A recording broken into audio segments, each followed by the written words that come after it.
چې اکثره خلک د الله عبادت نه کوي د یو بل چا د ورسره شریکولو بغیر.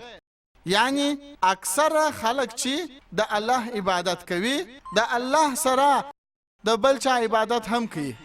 معنا انسانان چې اکثره د الله عبادت کوي، د خدای عبادت کوي، د الله عبادت کوي، د هغه خدای سره یو بل څوک هم شریکي، د بل چا عبادت هم کوي. او کچيري په دې توحید کې د دې دروسرو ډولونو څخه د یو ډول څخه تاسو سرغړونه وکي، یو قسم هم تاسو پرېږدئ، نو دې ته په عربي کې وایي شرک. شرک معنا ملګری، یو څوک شریکول ورسره. او په شریعت کې هم د الله سره د یو بل چا عبادت کول، د الله سره د بل چا شریکول، و دې ته وایي په عربي کې شرک. او په قرآن مجید کې په صاف الفاظ راغلي دي. په سورۃ النساء کې 4 سورت 48 آیات کې، او په سورۃ النساء 4 سورت 114 آیات کې چې که الله سبحانه و تعالی غواړي نو ستاسو هر ګناه چې در بخښای سي. شرک به هیڅ وخت هم درونه بخشي، ولې چې کم انسان شرک کوي هغه ډیره لویه ګناه کوي او هغه به تر ډیره ځای خطاوتلی. په همدې خاطر شرک په قرآن مجید کې او په اسلام کې تر ټولو لویه ګناه ده چې الله سبحانه و تعالی هیڅ وخت هم نه بخشي. که چیرې تاسو شرک وکړئ او د مرګ تر مخه مو توبه ونه کړل، که چیرې تاسو په مشرکانه حالت کې مړه سواست، نو ستاسو دپاره جهنم 100% کې دی.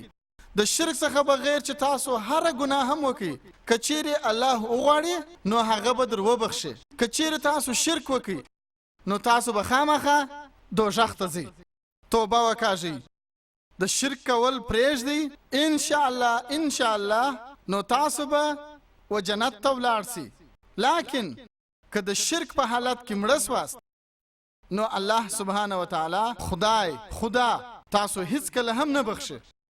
په همدې خاطر په قرآن مجید کې راغلي دي چې ما د دې وینا په پیل کې تلاوت وکړي د هغه آیات چې زه ورته ځانګړې کلی وایم، د ټولو کلپونو خلاصون کې کلی. سورت آل عمران 3 سورت 45 آیات. په دې آیات کې راغلي دي تعالوا الى کلمة سواء بیننا وبینکم، راسي د هغه خبرې ولورته چې په موږ او تاسو کې یو ډول ده. تعالوا الى کلمة سواء بیننا وبینکم، راسي د هغه خبرې ولورته چې په موږ او تاسو کې یو ډول ده. د ټولو تر مخه خبره ده الله نعبد الا الله، چې موږ به یوازې د الله عبادت کوو. ما یوازې دا نه دی ویل چې تاسو پر الله ایمان راوړئ، یوازې پر الله ایمان درلودل کافي نه دي. الله نعبد الا الله، چې موږ یوازې باید د الله عبادت وکړو. پر الله ایمان راوړل کفایت نه کوي، د الله عبادت باید چې وکړل سي، دا ډیره حتمي ده. ولا نشرک به شیئا، موږ د الله سره باید چې بل څوک شریک نه کو. ولا يتخذ بعضنا بعضا اربابا من دون الله، چې موږ به په خپل منځ کې د الله څخه بغیر بل څوک د عبادت وړ نه ګرځو. دا حتمي ده. لا نشرك به شيئا ولا يتخذ بعضنا بعضا اربابا من دون الله فان تولوا فقولوا اشهدوا بان مسلمون. او کچیر د هغه ورسته هغه خلک یې ونه مني، نو موږ دا شاهدی ادا کوو چې موږ مسلمانان یو، موږ د الله عبادت کوو او د الله خبره منو. داغه پیغام عیسی علیه السلام هم موږ ته راوړی دی. په قرآن مجید کې راغلی دی په سورۃ مائده کې 5 سورت کې په 2 آیات کې لقد كفر الذين قالوا ان الله هو المسيح ابن مريم. هغه خلک کفر کوي کم خلک چې دا وایي چې عیسی علیه السلام ابن مریم الله دی، هغه کفر کوي. وقال المسيح، لكن عیسی علیه السلام ویل یا بني اسرائیل، اے بني اسرائیلو، عبد الله، د الله عبادت وکي، ربي و ربکم، چې زما رب او تاسو رب دی. انما یشرک بالله، کچیر د الله سره یو چا بل څوک شریک کی، فقط حرم الله علیه الجنه، نو جنت به پر تاسو باندې حرام کړل سي. وما النار وما للظالمین من انصار، او تاسو د پاره د جهنم اور دی، او د ظالم د پاره په آخرت کې هیڅ مرسته کوونکی نشته. عیسی علیه السلام فرمای انما یشرک بالله، کچیر د الله سره یو څوک بل څوک شریکی، فقد حرم الله عليه الجنه، جنت پر هغه باندې حرام دی. وماؤه النار وما للظالمین من انصار، او د هغه د پاره د دوزخ اور دی، او د ظالمانو د پاره په آخرت کې هیڅ مرسته کوونکی نشته. الله تعالی په قرآن مجید کې فرمایي سورۃ الانام 6 سورۃ په 108 آیات کې چې کوم انسان د غلط خدای عبادت کوي تاسو او هغو خدایانو تشکنځل مکوئ، کني نو دا خلک به په جهالت کې خدای تشکنځل وکړي. بیا هم راغلی دی په قرآن مجید کې سورۃ لقمان 11 سورۃ 20 آیات کچیر تاسو د دې نړۍ ټول درختي یاونی په کلمونو باندې تبدیل کړي او ټول سمندرونه د اوس سمندر سره یو ځای کړي، کچیر د هغه څخه رنگ جوړ کړي، بیا هم تاسو په دې باندې د الله جل جلاله خبرې نسی لیکلای. دا وینا زه پر دغه ځای ختمول غواړم.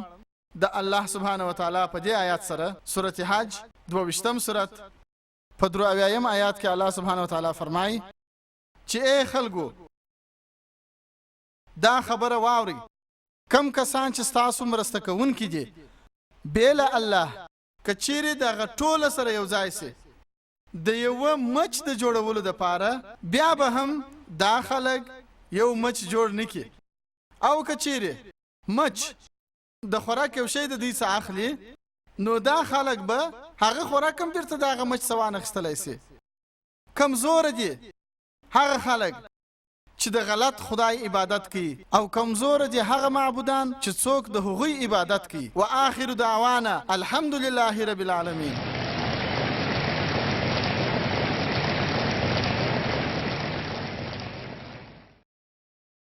خویندو او ورونو، موږ مننه کوو د ډاکټر ذاکر نایک صاحب سره چې د په ډیرو ښو خبرو و موږ ټولو ته ډیره ګټه راورسول.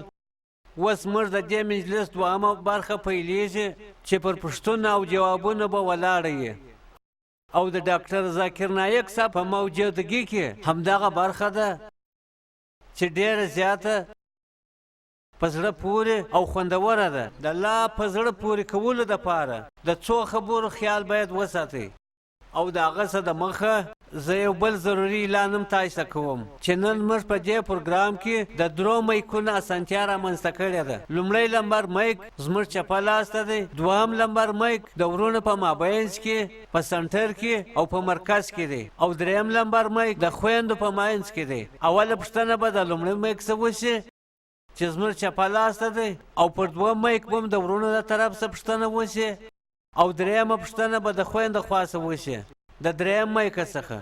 د سوالو د جواب په برخه کې پوښتنه کوونکی به اول خپل نوم واخلي یا وظیفه یا دنده به وښیي. په پوښتنو کې به د اولیت حق به وغیر مسلمانانو ته ورکو، او هغوی چې د اسلام په باره کې چې هر کم پوښتنه لري دوی کولای شي. پوښتنه مو کوچنۍ کړئ، ډېرې اوږدې خبرې مه کوئ یا اوږد تقریر مه کوئ، اوږده وینا مه کوئ، بلکې خپل نوم او د وظیفې په ښودلو سره دستي په دستي پوښتنه وکړئ. زما خپل د مسلمانانو ورونو څخه په ډېره عاجزۍ سره زما دا هیله ده، او د مسلمانانو خویندو څخه هم چې د هغوی پوښتنې د عنوان سره سمې. د نن عنوان دی د خدای تصور په مختلفو مذهبونو کې. اختلافي سوالونه او غیر متعلق سوالونه به نه کوئ. په یو وخت کې د یوې پوښتنې اجازه شته. که چیرې تاسې بله پوښتنه کوئ نو بیا ولاړ سئ د سره په لین کې ودرېږئ. که چیرې پوښتنه غیر ضروري یا نه مناسبه وي نو د هغې د ردولو زه پوره واک لرم. زه دا هیله لرم چې تاسې ټول حاضرین به دا اصول په پام کې نیسئ، او د دې برخې د لا کامیابۍ دپاره به زما ملاتړي کیږئ او زما سره به هر اړخیزه کومک کوئ. اوس موږ پوښتنې شروع کوو. د دغه لومړي مایک څخه دا ورور پوښتنه کولی شي. السلام علیکم نایک صاحب، زما نوم سنجه کملی دی، د سلاپور څخه راغلی یم. زما یو ورور یو مسلمان ورور زه دلته راوغوښتم، نو ما هم د الله نوم یاد کړی او ستاسو خدمت ته راغلم، او ماشاءالله دا دی دلته حاضر یم. نو زه د اسلام په باره کې پخواله خبر یم. ما ډېر روژې نیولي دي او څو واره مې لمونځ کړی دی، خو زما په کور کې زما د اسلام په باره کې زما کورنۍ زما څخه پوښتنې کوي، او اکثره وخت مې ویي هم. نو زه دوی ته دا ویل غواړم چې زه نن انشاءالله اسلام قبلومه، نو نایک صاحب تاسو ماته دا اجازه راکړئ.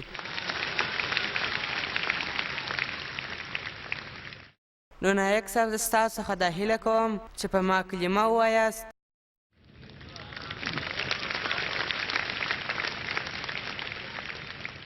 یوه میاشت تر مخه په پونا کې ماشاءالله تر دغه لا هم ډیر زیات خلک راغلي وه. ډیرو کسانو هلته اسلام قبول کړي. د هغه ځای امنیه قومندان راته ویل چې ډاکټر صاحبه تاسو په دا دومره ډیرو خلکو کې په خلکو کلمې مه وایاست، یوازې یې په ووایاست. ډیرو مشرانو هم دا خبرې راته وکړې، ډیرو عالمانو هم دا راته وویل چې ذاکر وروره تاسو په خلکو کې په خلکو کلمه مه وایاست. لیکن زه دا ویل غواړم چې په دې هیواد په دې هندوستان کې الحمدلله ډیر لږ هیوادونه دي په دنیا کې چیرې چې هر اوسیدونکي ته دا اجازه سته چې خپل مذهب وپالي او خپل مذهب ته خلک دعوت کړي او چې کم مذهب غواړي هغه قبول کړي. زه خپله هیڅوک نه مجبوروم چې هغه ته هم دا ډیرو خلکو ته راسه، لیکن چې تاسو زما څخه غوښتنه کوئ که زه چیرې تاسو ته نه ووایم نو الله سبحانه وتعالی به د قیامت په ورځ پوښتنه راڅه وکړي چې ته د چا څخه بیرېدلې.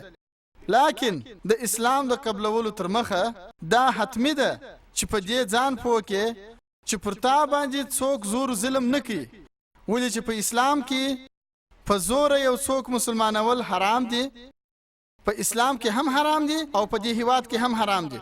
نو زه ستا څخه لومړی دا پوښتنه کول غواړم چې ته دا منې چې خدای یو دی؟ الحمدلله. ته دا منې چې د دې خدای آخري پیغمبر او آخري رسول محمد صلی الله علیه وسلم دی؟ زه ستا څخه دا پوښتنه کوم چې یو څوک به پر تا زور و ظلم نه کوي د اسلام د قبلولو دپاره؟ یا فشار خو به نه در باندې راولي؟ یا که د زور فشار او که د پیسو فشار، یا که چیرې پر تا باندې څوک فشار نه راوړي او تا د قرآن مجید مطالعه کړې ده او ته د اسلام قبلول غواړې نو تا هیڅوک هم نسي راګرځولی، زه دې هم نسم راګرځولی، نه دا هیواد تا راګرځولی سي. انشاءالله زه به په عربي کې اوس تا ته ووایم، ته هغه زما سره تکرار که نو هغه ستا دپاره کفایت کی. بیا به زه ژباړه درته وکړم. اشهد الله اله الا الله واشهد ان محمدن عبده ورسوله. زه شاهدی ادا کوم چې د الله څخه بغیر هیڅ معبود نسته او محمد صلی الله علیه وسلم د هغه بنده او رسول دی. ماشاءالله ته مسلمان شوې. الحمدلله. زه الله سبحانه وتعالی ته دا دعا کوم چې تاسو ته د دې دنیا او د آخرت کامیابی در په برخه کې، او دا دعا کوم چې ان شاء الله تاسو ته جنت په برخه سي، او دا دعا کوم چې تاسو قرآن مجید په ترجمه سره ولولئ او په هغه باندې عمل وکړئ. ان شاء الله داغه کتاب دی چې په نړۍ کې امن راوستلی سي. نایک صاحب زه یو بله کوچنۍ غوښتنه هم ستاسو ته لرم چې تاسو ماته یو ښه نوم هم وټاکئ. دا ورور جان غواړي چې زه پر ده باندې یو نوم کښېږدم. هغه نوم چې زما په ذهن کې دا اوس راځي، ته خپل ځان ته احمد ویلی سې چې د محمد صلی الله علیه وسلم دوهم نوم دی احمد. سبحان الله. ان شاء الله د نن څخه وروسته ستا نوم احمد دی.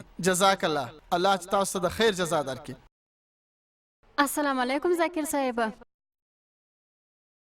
تاسو ماته بیرته جواب را نه کوي؟ بله.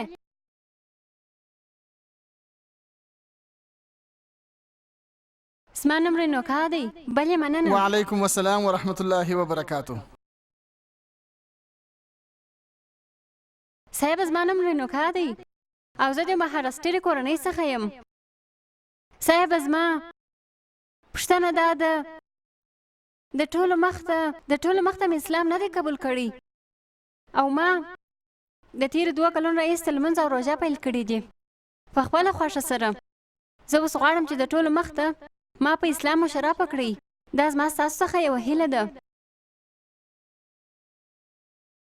او زه یوه پوښتنه لرم چې د اکثرو غیر مسلمانانو پوښتنه هم دا ده چې زما په کور کې چې دا بدپرستي کېږي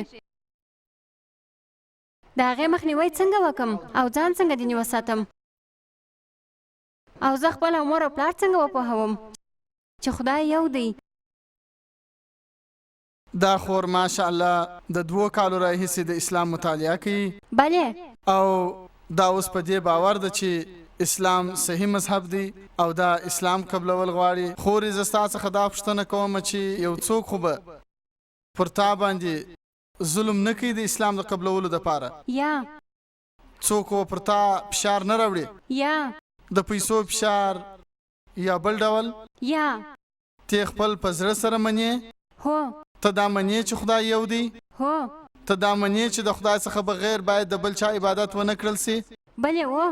ته دا منې چې محمد صلی الله علیه وسلم د داغه خدای اخرنی پیغمبر دی؟ بلې و. بېشکه. او ته دا غواړې چې د ټولو خلکو په مخ کې اسلام قبول کې ان شاء الله. زه به په عربي کې تاسو ته وایم، تاسو یې راسره تکراروئ. اشهد الله اله الا الله واشهد ان محمدا عبده ورسوله. زه شاهدی ادا کوم چې د الله څخه بغیر هیڅ معبود نسته او محمد صلی الله علیه وسلم د هغه بنده او رسول دی. ماشاءالله ته مسلمان اسولې. ډیره زیاته مننه. خدای دې د خیر جزا درکړي. او زه به دا ووایم چې دا دومره خلک څومره خلک دي نه پوهېږم، تر 1 لک خو ډېر ایسي. زه به دا غوښتنه وکم د ټولو حاضرینو څخه چې ستاسو دپاره دعا وکړي او الله دې ستاسو مبارزه قبوله کړي.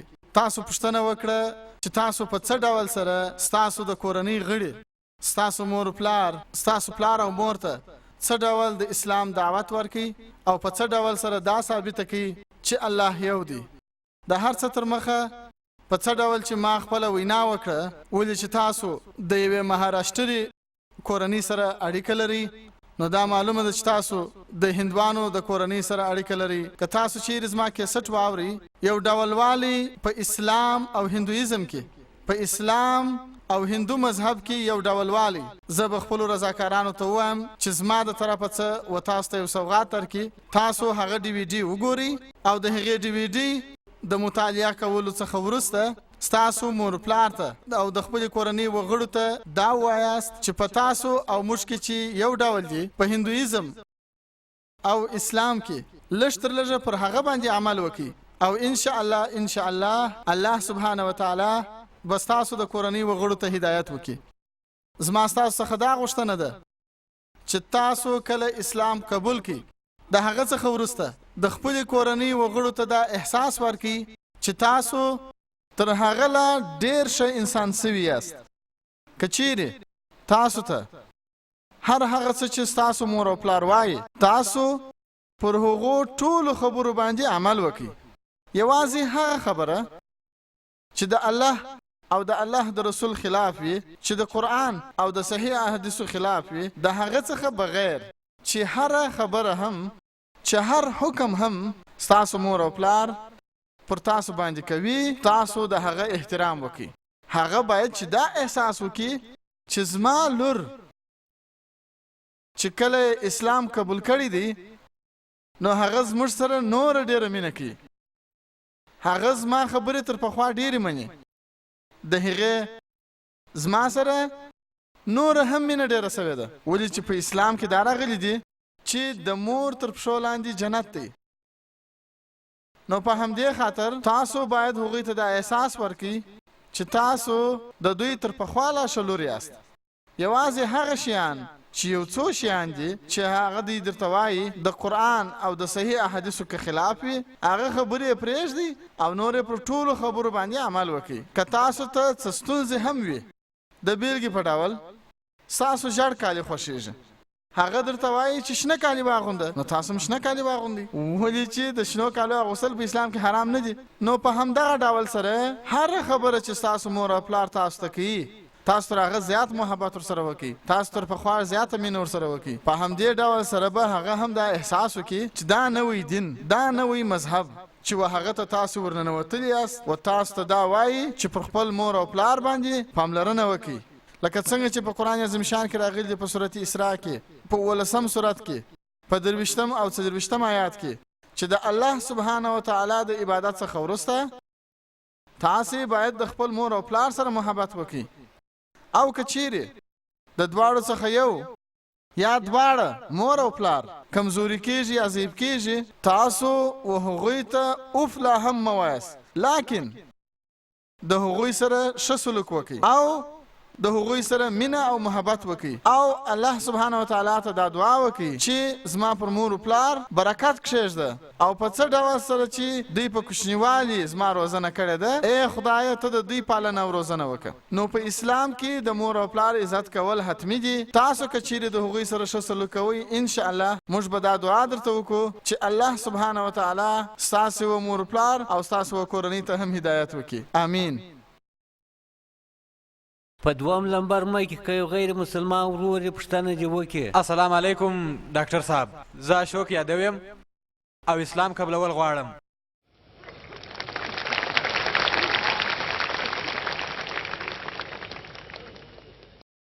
ماشاء الله،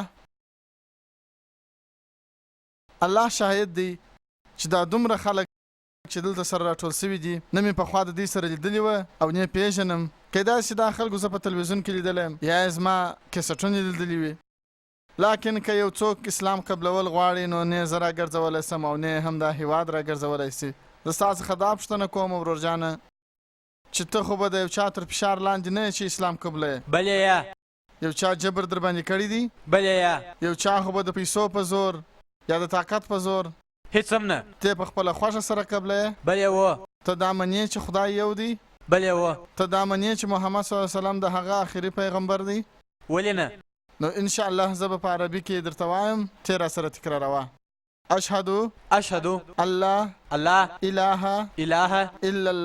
الله واشهد ان محمدا عبده ورسوله. زه شاهدی ادا کوم چې د خدای څخه بغیر، چې د الله څخه بغیر بل معبود نسته، هیڅ معبود نسته، او محمد صلی الله علیه وسلم د هغه بنده او پیغمبر دی.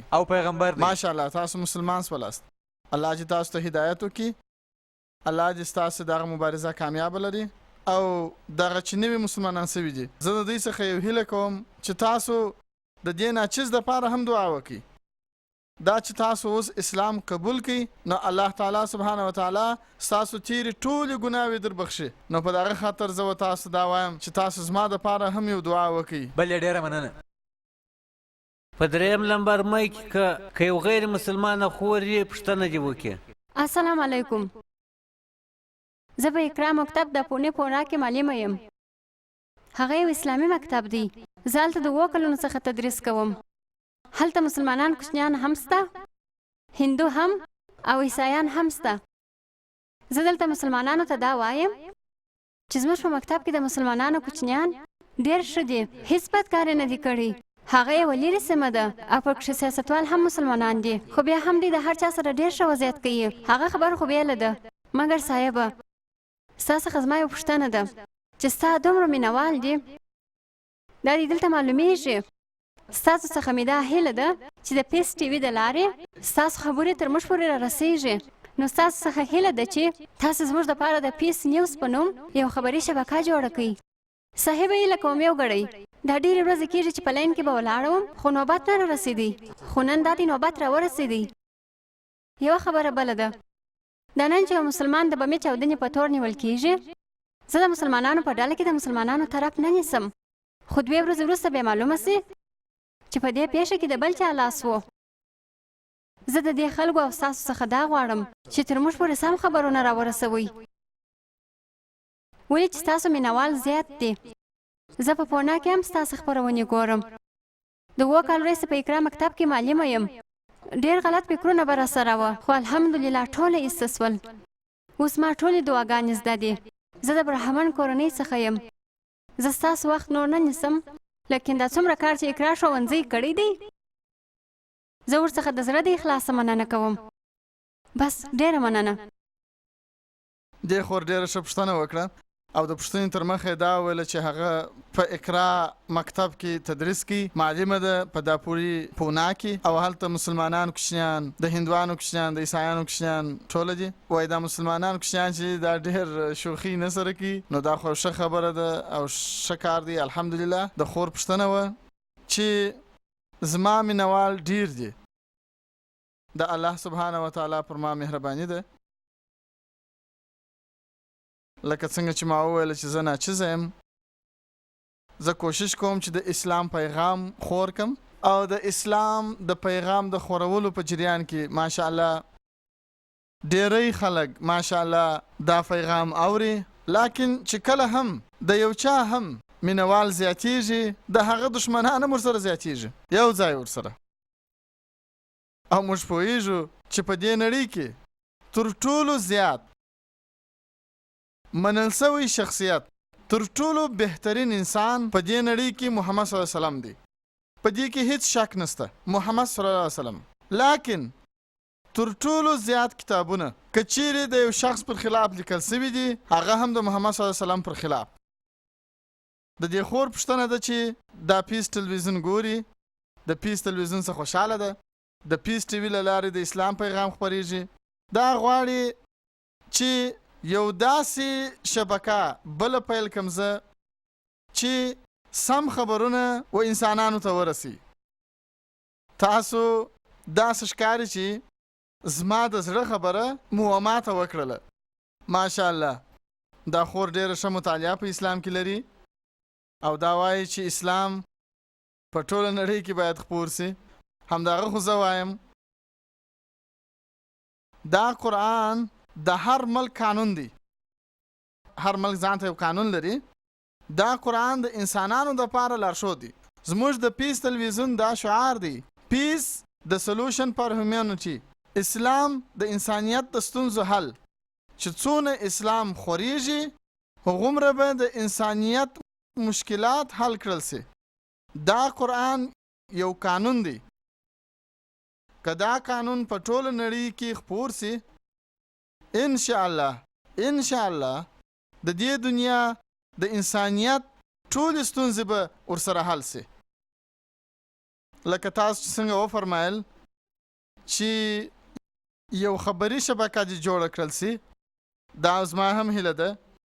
څو کاله تر مخه مې دا هیله وه چې اسلامي شبکه جوړه کړم، او تاسو خو پوهیږئ چې د یو اسلامي چینل چلول څه اسانه خبره نه ده. او اسلامي شبکه همداسې چې د قرآن او حدیث پر رڼا کې سړی چلی، دا به نور هم زور پسې غواړي. خو الله تعالی جل جلاله زه همیشه دا خبره کوم چې که چیرې تاسو هر شی د خدای څخه غواړئ، تاسو ته چې کوم امکانات الله تعالی درکړي دي په هغه شروع کړئ. تاسو د 100 روپو څخه شروع کړئ. درېږئ مه چې ډېرې پیسې پیدا کړم بیا به کار وکړم. موږ دا کار شروع کړئ د خپلې ادارې د لارې. الله تعالی زموږ دغه خواري قبوله کړله. اوس دا پیس تلویزیون ماشاءالله ستا تقریبا 3 کاله تر مخه مو پیل کی، 2 کاله ولس میاشتې کیږي او د الله مرسته ده. الحمدلله ثم الحمدلله. دا پیس تلویزیون اوس په ټوله نړۍ کې خلک ویني.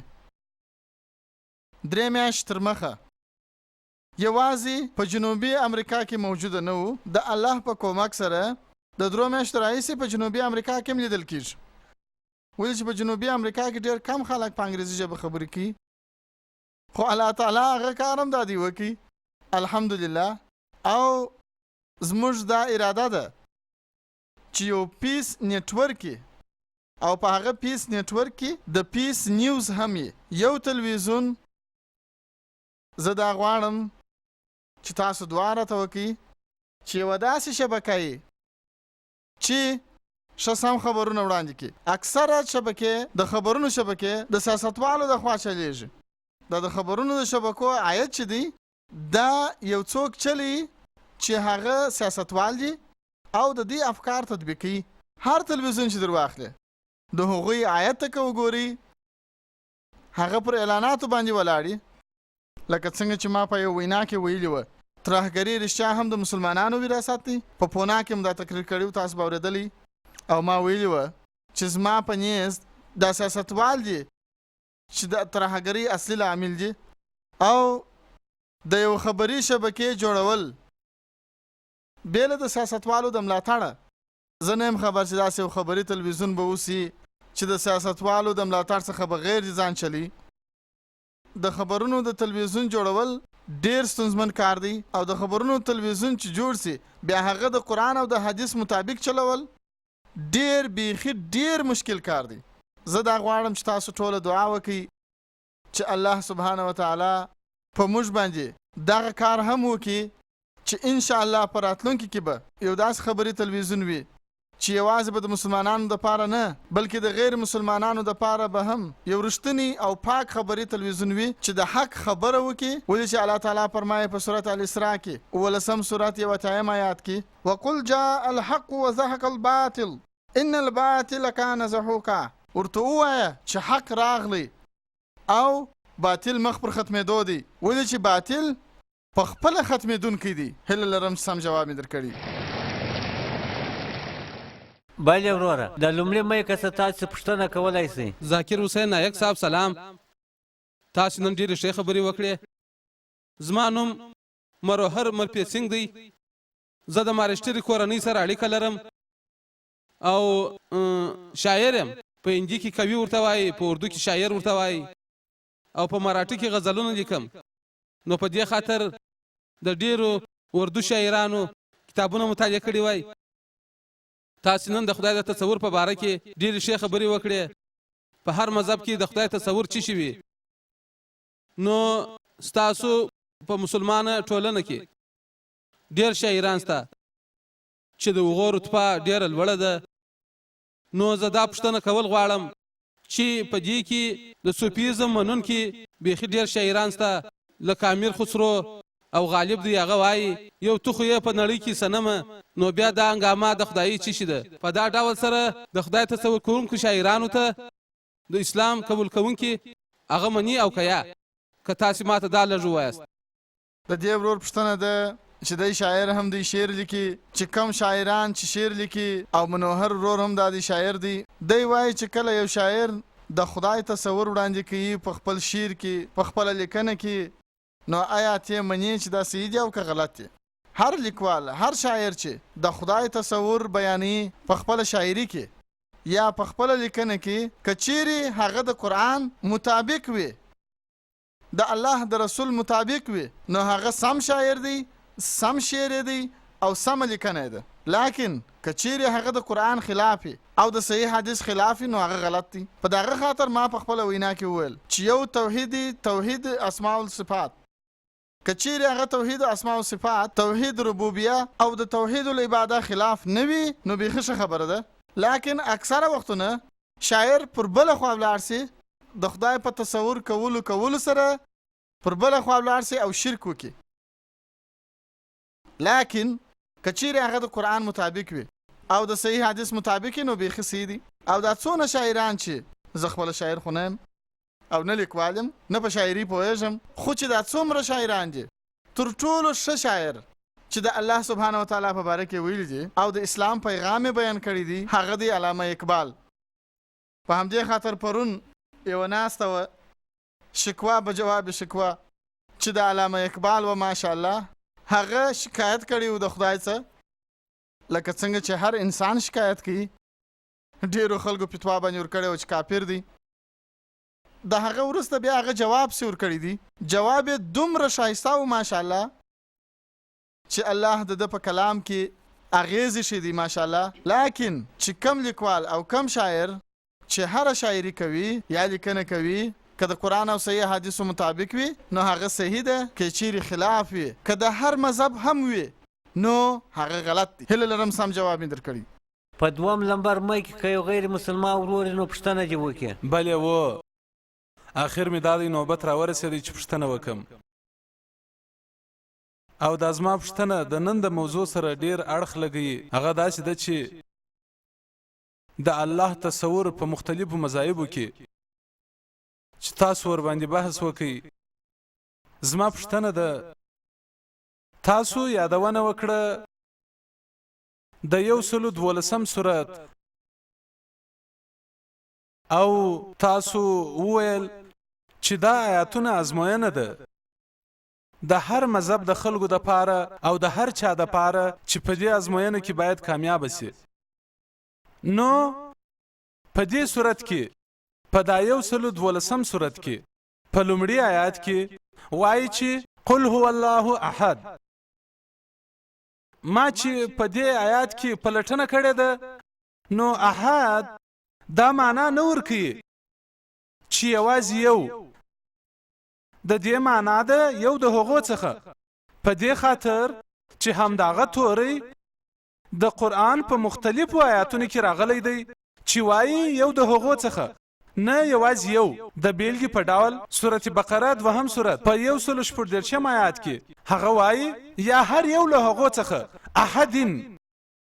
په 2 سورت په سورة بقره کې په 215 آیات کې په هغه کې وایي یو له دوی څخه احدین، یو له پیغمبرانو څخه. دا د عربي توري احدین څخه ترجمه شوی و. نو زما پوښتنه دا ده چې دا غلط ژباړل شوی دی. او دوهمه پوښتنه مې ده وروره یوه پوښتنه چې بس ته ځکه چې وخت نه لرو هیله کوم نوم دې راته ووایه. پیټر ورور ماشاءالله دې ښه پوښتنه وکړه او زه خوشحاله یم چې ته قرآن لولې.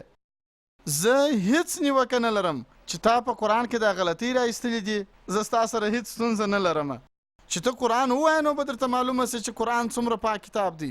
د دې ورور جان پوښتنه ده په سورة اخلاص کې 112 سورت چې ما ویل دي چې دا یو ازموینه ده د تیالوجي دپاره چې د هغه لومړی آیات دی قل هو الله احد. ووایه چې الله یو دی. دی وایي چې د احد معنا یو نه دی، د احد معنا ده یو د دوی څخه، یو د هغو څخه، یو نه دی یو د هغو څخه دی. دا لفظ یو نه دی. او د یو بل حواله هم ورکړله د سورة بقره د 2 سورت او نورې حوالې هم ورکړې. او تاسو چې کله د سورة بقره د آیات خبره کول په هغه کې احد دم یعنی یو د هغو څخه، احد یوازې یو. صحیح ده چې که تاسو په قرآن نه پوهیږئ خو په سورة اخلاص کې په سورت نمبر 112 په لومړي آیات کې قل هو الله احد. نو ولې احد دم؟ که چیرې تاسو احدیم وایاست معنا یو د هغو څخه، نو احدیم معنا یو د هغو څخه او احد معنا یو.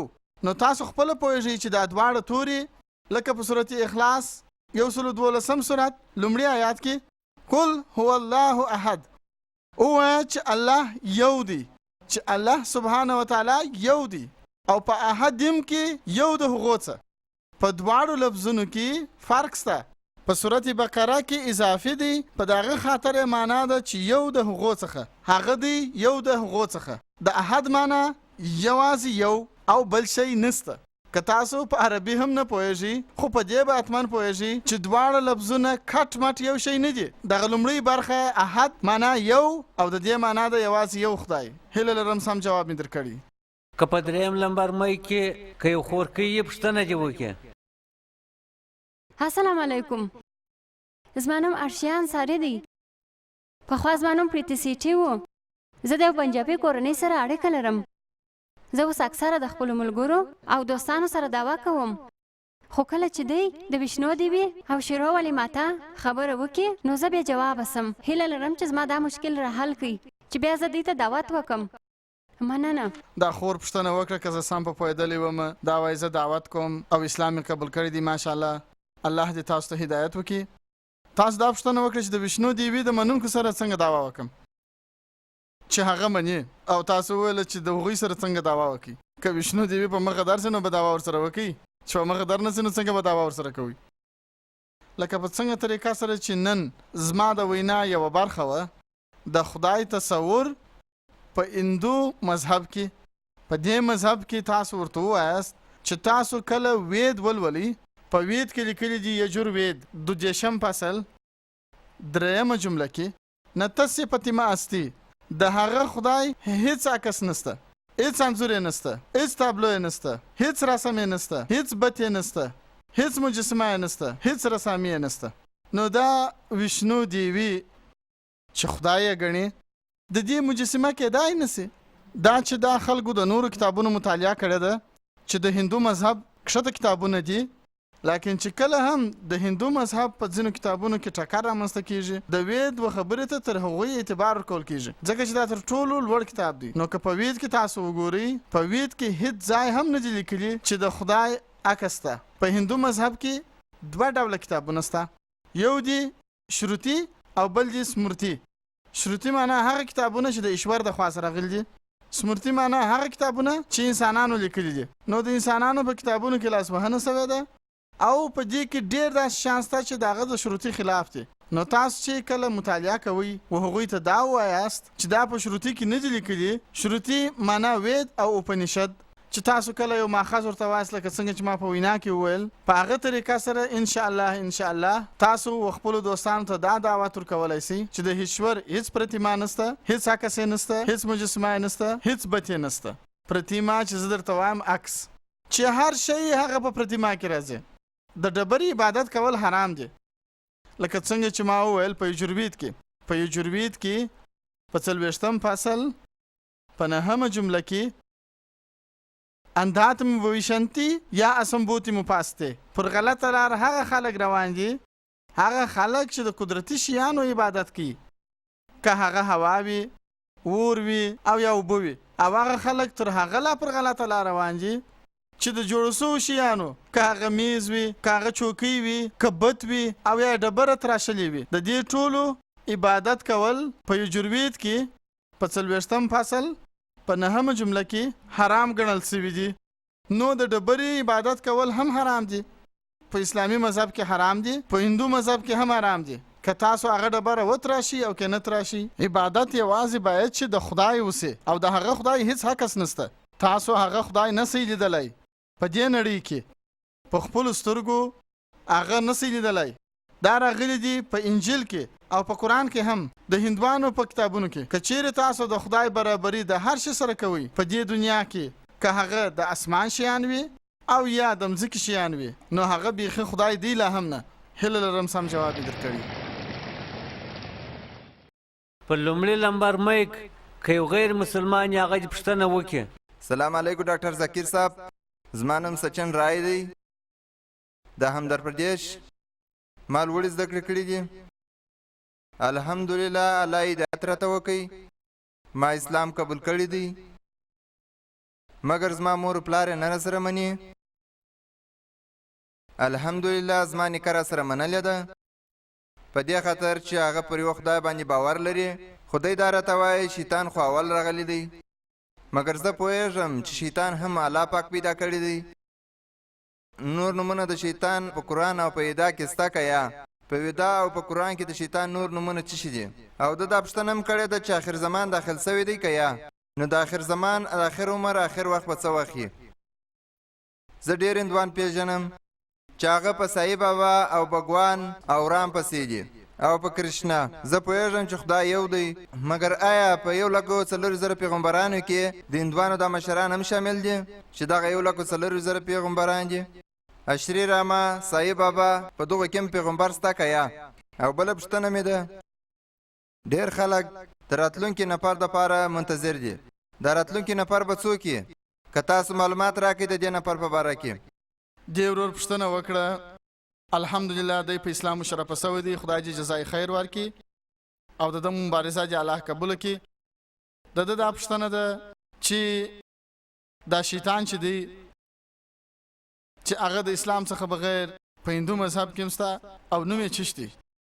او بله پوښتنه یې ده آیا آخره زمانه پیل سوې ده؟ او درېیمه پوښتنه یې ده چې آیا موږ شری رام په پیغمبر منلی سو؟ او څلورمه پوښتنه یې ده د راتلونکي کس په باره کې. لومړۍ پوښتنه چې د شیطان څه نوم دی؟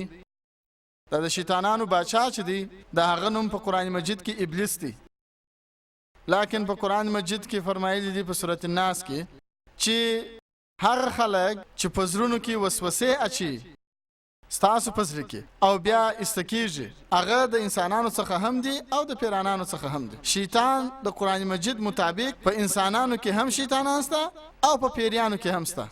انسان او شیطان ته دواړو الله خپل خوښ ورکړی ده. که موږ غواړو نو د الله خبره به ومنو، که ونه غواړو نو نه به منو. هغه خلک چې الله خپل خوښ ورکړی ده چې د الله سبحانه وتعالی خبره مني د هغو درجه تر فرشتو لوړیږي، او دا چې د الله جل جلاله پر خلاف کار کوي هغه ته وایي شیطان. نو شیطانان په انسانانو کې هم شته او په پیرانانو کې هم، او د دې ذکر د نورو مذهبونو په کتابونو کې هم شته. شیطان ډیول په انګریزي کې ډیول ورته وایي، په انجیل کې د ډیول په نوم یاد شوی دی. په همدا طریقه سره د نورو مذهبونو په کتابو کې راغلی دی شیطان، او د پارسی مذهب په کتاب کې دی هرمان.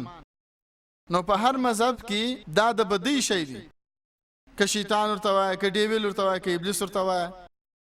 ستاسو دوهم سوال دی آخري زمانه. ستاسو درېیمه پوښتنه ده چې موږ شری کرشن شری رام په پیغمبرانو ومنو او که نه.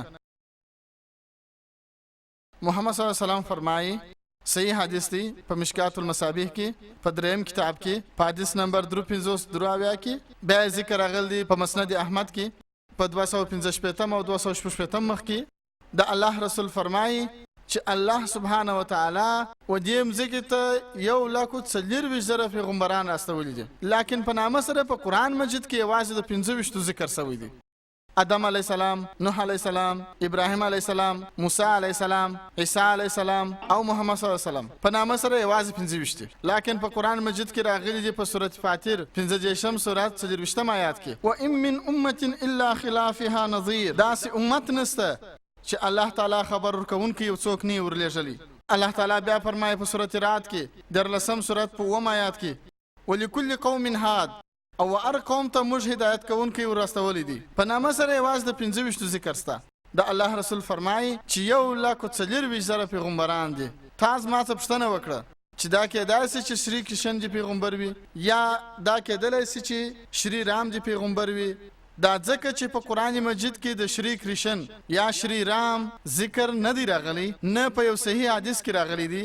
په همدې خاطر زه دا نسم ویلی چې دوی به پیغمبران و. زه دا ویلی سم چې دا کېدلی شي